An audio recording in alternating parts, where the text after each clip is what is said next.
If you are wondering how in the world people around you are affording their lifestyles, you are not alone. You look around and you see neighbors buying shiny new cars, taking constant vacations, and living in homes that look like they belong in a magazine. On social media, or even just in your own friend group, it can feel like everyone is living at a level that is completely out of reach for you. But here is the truth that no one wants to admit. It is almost never what it looks like. The reality is often the complete opposite of what your eyes are telling you. And understanding why this happens takes a little digging. Once you see the pieces moving behind the scenes, it suddenly starts to make a lot more sense. Today, we are going to talk about why looking poor on paper might be the smartest financial move you ever make, especially if you are over 55 and looking toward your golden years. We have been conditioned to believe that wealth is what we can see. We think a $60,000 SUV or $1 million home is a sign of success. But in reality, those things are often just anchors of debt. Listen closely, because the next 10 minutes might change how you view your bank account forever. Let us start with homes, because they are usually the biggest indicator of perceived wealth. That new house your friend just bought, with the big kitchen and the custom pool. On paper, it looks like they must be making a fortune to afford it. But the reality is that first-time home buyers often spend 40% or more of their gross income just on their mortgage.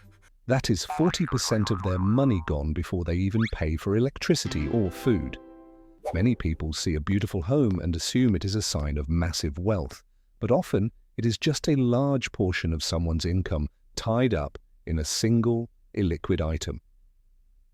I like to use the metaphor of the kitchen cabinet. You might have $1 million home, but you cannot peel off the drywall to buy groceries. You cannot use your kitchen cabinets to pay for a medical emergency. This is what we call being house rich and cash poor. And for someone nearing retirement, this is a dangerous trap. Now let us add in the cars. Buying a new car is the fastest way to make a lifestyle look more luxurious than it actually is. According to recent data, 20% of all new cars have monthly payments over $1,000. That is a staggering amount of money leaving a household every single month for an asset that loses value the second you drive it home. Think about that friend who just got a shiny new truck. It looks like a sign of wealth, but for many buyers, that payment is consuming more than 20% of their take-home pay. They are allocating a huge chunk of their life energy just to look successful in traffic. But what about the people who actually have the money? The data from the Federal Reserve tells a very different story.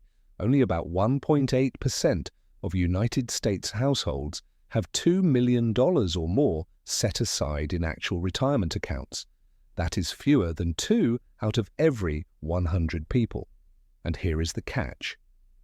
Those people often do not look like millionaires. They are the ones driving the 10-year-old sedan and living in the modest house they paid off 20 years ago. They are poor on paper in terms of their lifestyle, but they are incredibly wealthy in terms of their freedom. This brings us to the most important distinction you will ever learn: the difference between lifestyle assets and investable assets. A lifestyle asset is your home, your car, your clothes, and your furniture. They cost money to maintain and they rarely put cash in your pocket.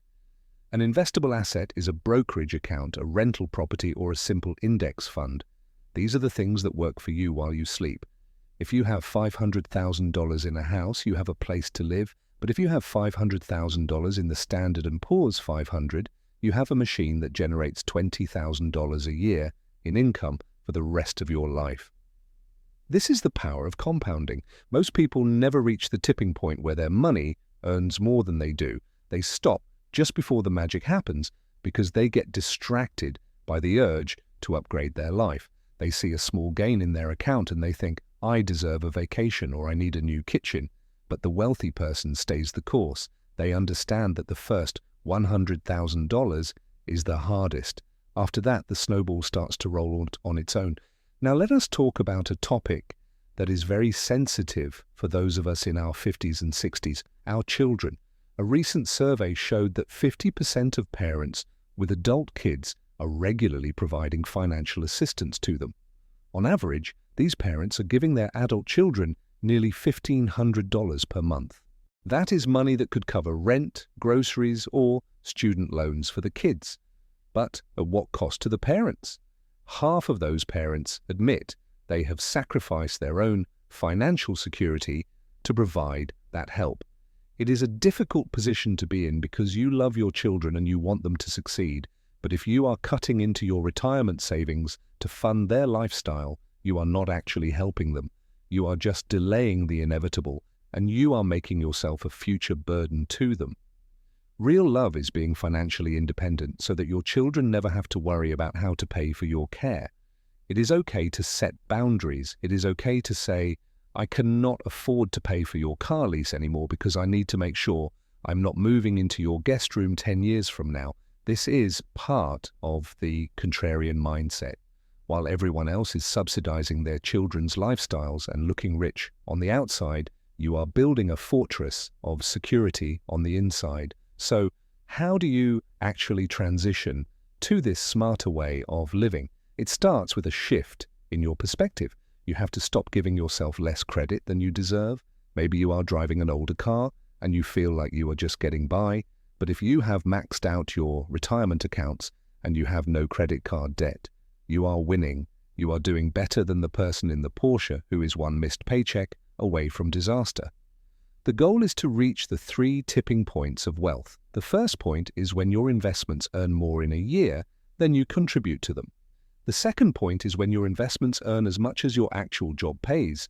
And the final point is when your portfolio is large enough to support you forever.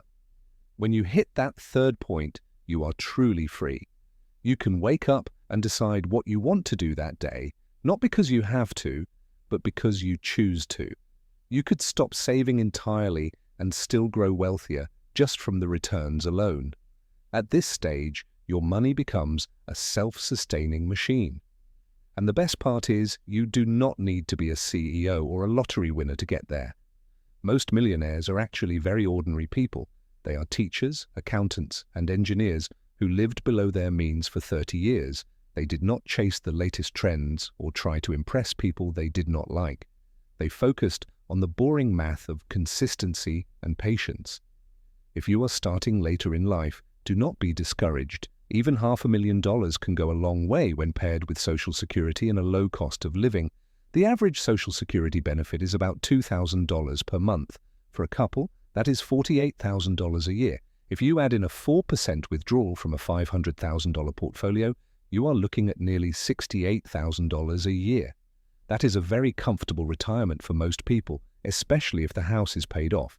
The key is to ignore the noise. Stop looking at the highlight reels of others and start focusing on your own steady progress.